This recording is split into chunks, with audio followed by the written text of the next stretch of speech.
Man, I'm so glad to be here for sure, man. We are in part 2 of our sermon series called Iconic, and I cannot wait. Y'all see, I brought some props for real. It's going to be fun. But we are in part 2 of our sermon series called Iconic, and what we've been doing in this series is looking at iconic moments that's happened in pop culture or maybe even in our history, and we're trying to find Jesus in the midst of it.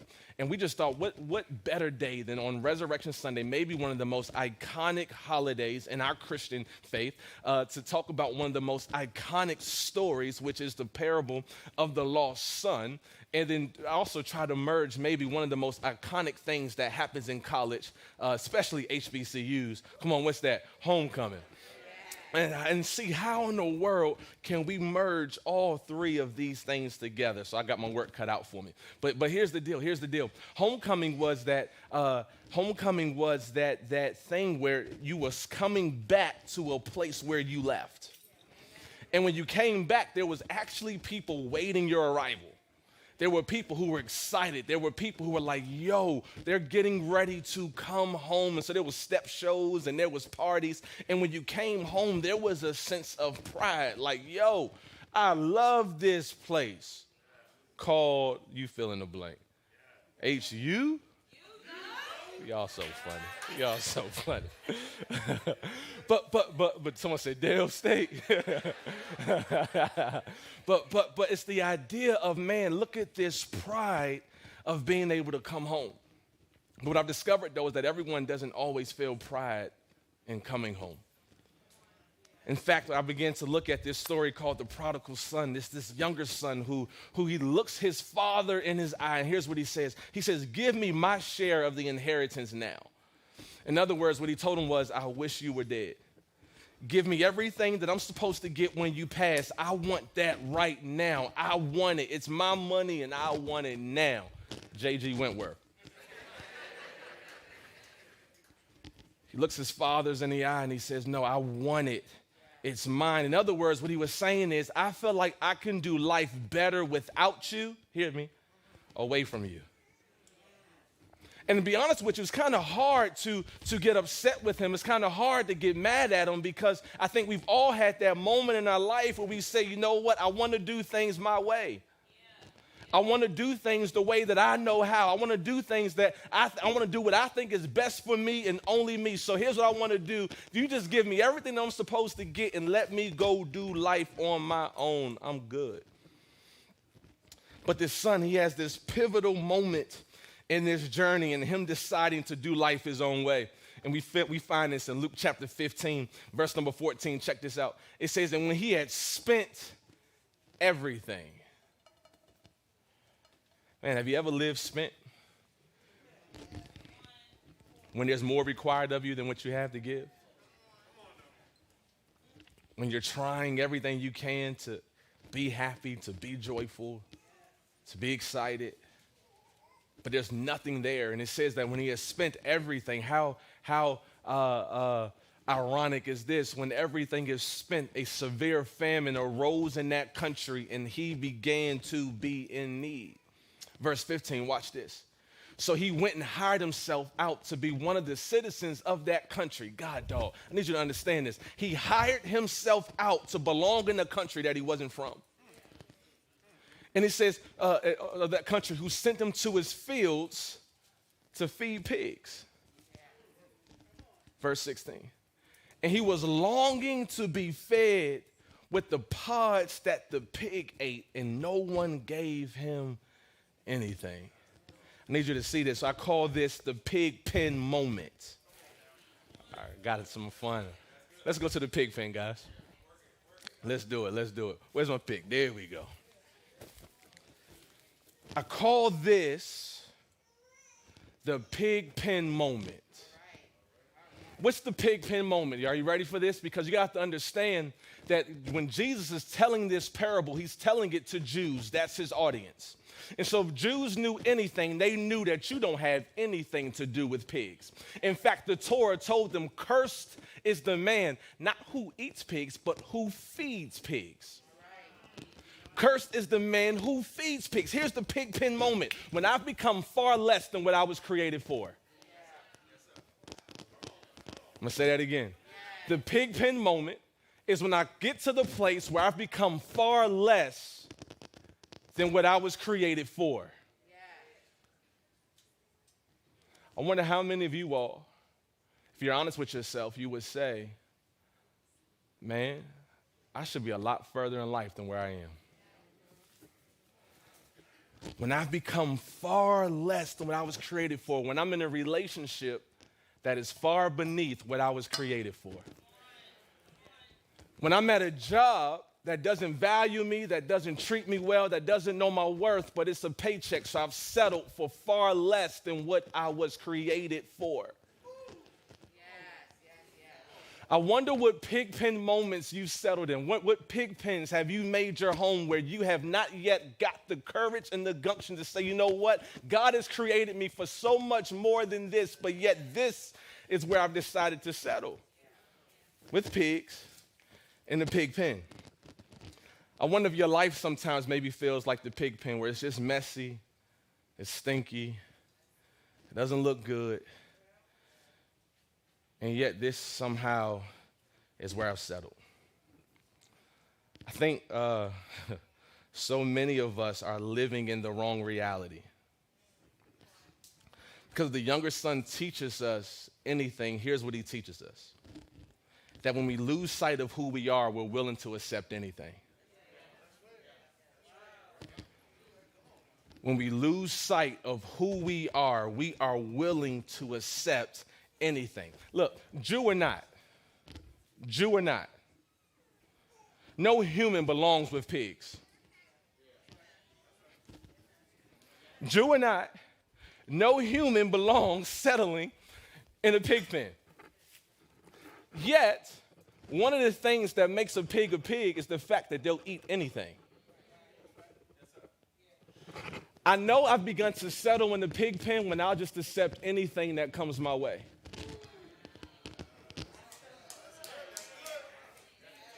See, verse 14 tells us that he began to be in need. Verse 14 says he began to be in need. And here's the problem. When need grows bigger than morals, that's the formula for desperation. Let me help you out. When need grows bigger than morals, that becomes the formula for desperation. And the reason why some of us have settled in these pig pens or in these relationships that are far less, or this job that's far less, or this place in life that's far less than we're supposed to be, is because our need has trumped our morals. Because you want to be in a relationship more than you want to be treated right.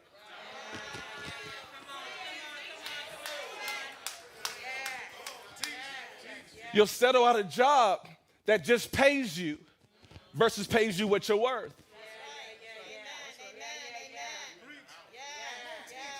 I wonder what pig pens we've made comfortable. The Pigpen moment. This is the moment that he's at where he'll literally eat anything that comes his way.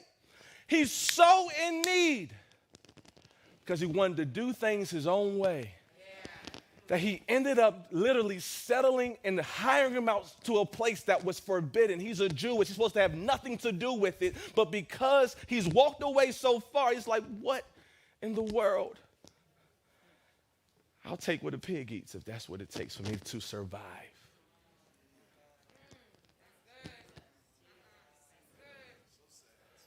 And the thing about a pig pen is this. It is absolutely impossible to get in the pig pen and come out clean. It is absolutely impossible to get in a pig pen and come out clean. And I think that's why so many of us end up at some point getting in the pig pen and never coming out. Because we think we're too dirty to be loved. We think we're too dirty to be accepted. We think we're too dirty to ever come back. How can I come back home looking and smelling like this? And so we settle in a place here because we say, at least if I'm dirty, everybody here is dirty. Because pigs don't hold pigs accountable. They just keep eating. Are you hearing anything I'm saying? But I can hear some of you now, you're saying, what in the world does this have to do with Resurrection Sunday? Has everything to do with Resurrection Sunday. This pig pen has everything to do with, okay, let me see if I can prove it to you. I only got one main point today. I usually have three, I only have one. Because after I wrote this one, I'll just be honest with you, Dale, all the rest of them just didn't add up. I said, this is good enough. Here's the first one, and my only one.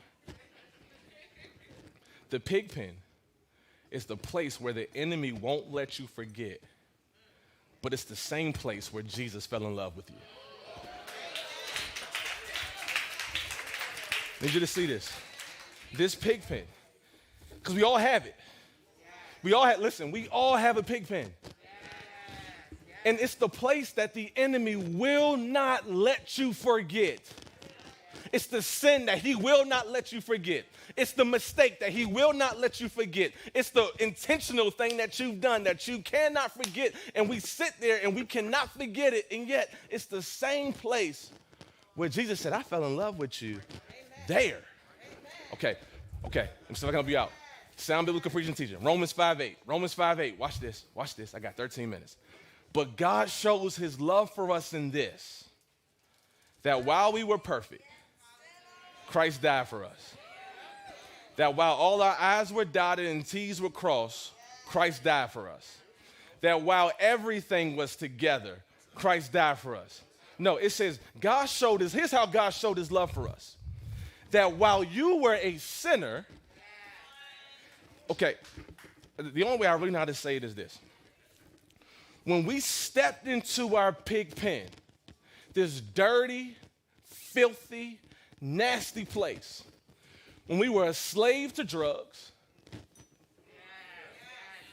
and lost in alcohol, when we were caught up in our lust and despair, when we were living by our flesh and all its impulses, when we stepped into this pig pen is when Jesus stretched his arms out. God, dog. Listen. When we stepped here, when we got here and fell in love in this mess, this is when Jesus said, I love you. Okay, here's the best way. I was talking to the worship team this week. I said, here's the best way I know how to describe Jesus' love for you. You ready? Imagine if someone you know, not you, if someone you know, if that husband caught his wife in the middle of adultery, in the middle of it, can I make it real bad? In his bed. Greg said, psh, psh, psh, psh. I said someone you know, Greg, not you. Imagine if that husband walked in on that, and instead of going, psh, psh, psh, he said, well, you marry me all over. Some of y'all said, what? And I'm telling you that when Jesus saw you in your pig pen, he said, I'll take 3 nails. I'll take 200 lashings. I'll carry a 200-pound cross for 7 miles because it's while you were still a sinner. He says, no, I love you. I'm head over heels. You are my favorite. You're the apple of my eye. You don't have to just settle for anything. My love can get you out of this. It's the only love that can clean your pig pen mess up. And so I think it's interesting because here's what happens is while he's at this pig pen, Luke 15:17, I got 10 minutes. Come on, we having fun, right? At 17, he says, but he came to himself. See, my prayer today is that you'll come to yourself.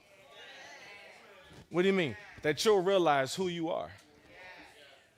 That you'll realize who you belong to. That you'll realize that, wait a second, I got a Father in heaven who loves me.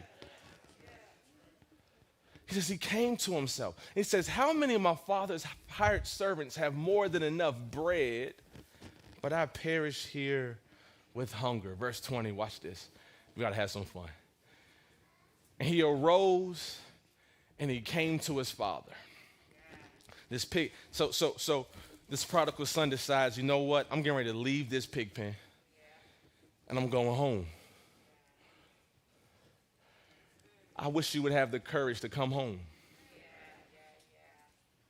So many people are just afraid to come home because you're afraid of the ridicule. You're afraid of what people will say. I can't tell how many people won't come to church because they say, you don't know how filthy I am. And this son, he leaves this pig pen and he decides to come home. But here's probably my favorite love or the alliteration of God's love for us. It says, but while he was a long way off,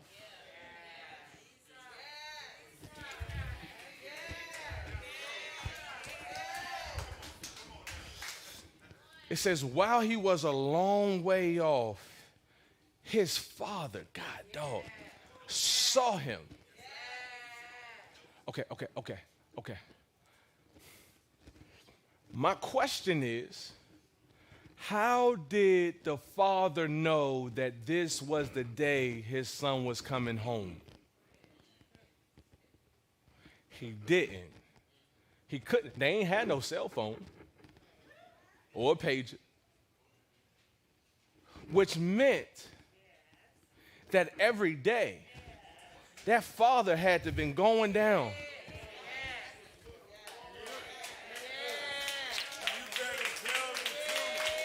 Not today. Put my picture back up there, man.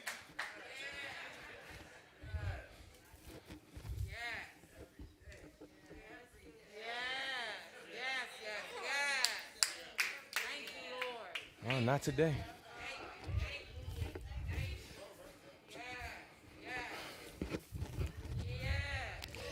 Okay. This son told him, I wish you was dead. I don't want nothing to do with you. And every day after he left, his father still said, where my boy at, man? Is he coming home today? Now you got to imagine, this went on for months, if not years. Every day, his father going to the end of his drive. Is this the day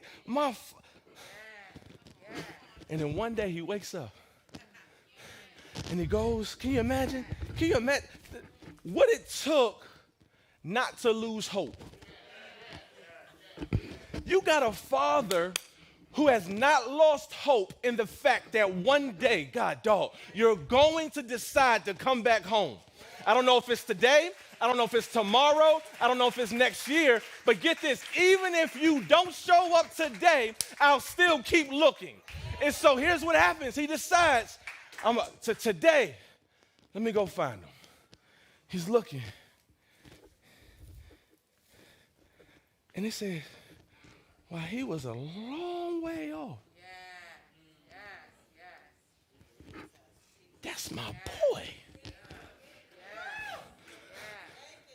He said, and he felt compassion immediately. His compassion made him go run and embrace.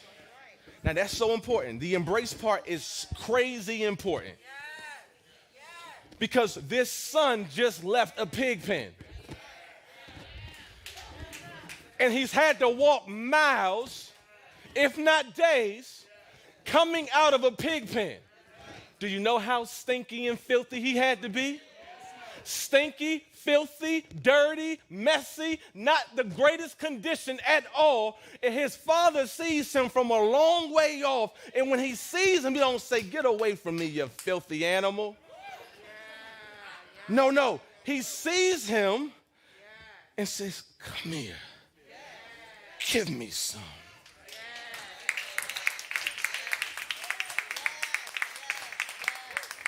What kind of love does this? Gets excited after you gave me a death wish. He says he runs and he embraces him. Put the verse back up. Watch this. It don't say that. It don't say that. And did what?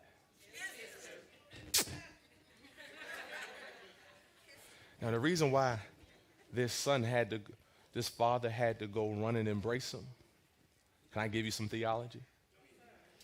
It's because to walk away from your father while he's still alive in the Jewish tradition was to be put to shame. It was a disgrace to the father. So if you came back, when they saw you coming back, they would begin to take stones and throw them at you. They would throw them at you. They were trying to stone you because you said that your father was dead when he's still alive. And so now we're going to throw stones at you. And so you got to see this. When this son is coming home to the father, this father is running out catching the stones that everyone else is throwing at him.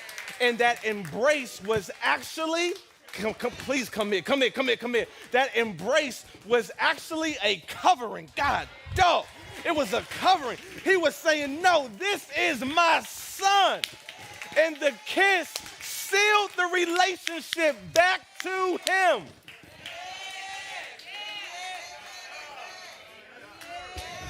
What kind of love is this?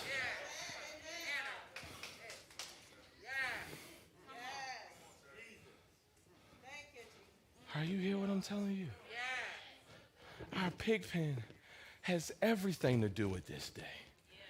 Because it lets us know that this is actually the day that Jesus died for, so that we could return back to him.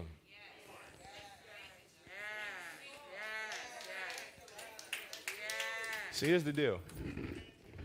So many people say, man, Jesus ain't alive. This Christianity thing ain't real. Can I help you out? If there was no such thing, then this death that Jesus suffered was cruel and unusual. It's no way that you can have a God who's so loving and be that cruel to have a man die for nothing. Not just a man, but his only son. That kind of love is worthy of a response.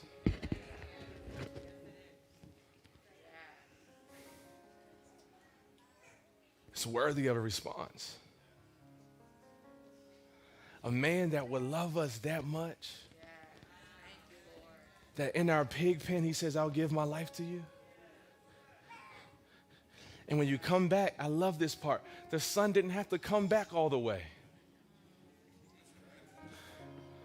He just had to make his way. He had to come back all the way. He just had to make his way.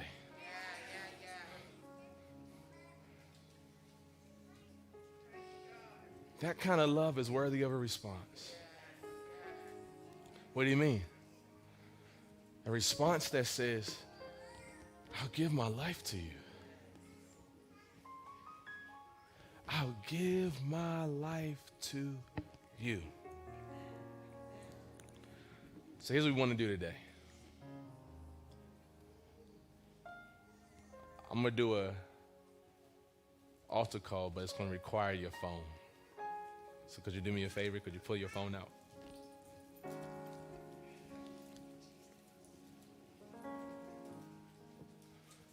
Pull your phone out. And what I want you to do is I want you to text ICC Easter. That's one word. ICC Easter. It's one word. To 94,000. It's going to be a survey there. And it's going to ask you a question. The question is going to have 4 drop downs. I'm really going to ask you about your relationship with Jesus. A is going to say, hey, I'm already following Jesus. I'm pursuing him daily. B is the most important one of today. It's going to say, hey, I want to give my life to Christ. I really want to give my life to Christ. And if that's the case, we want to pray with you for sure. C says, hey, I'm not sure if I want to give my life to Christ, but I would like more information and someone to reach out to you. And D's a critical one. D says, I never intend to give my life to Christ.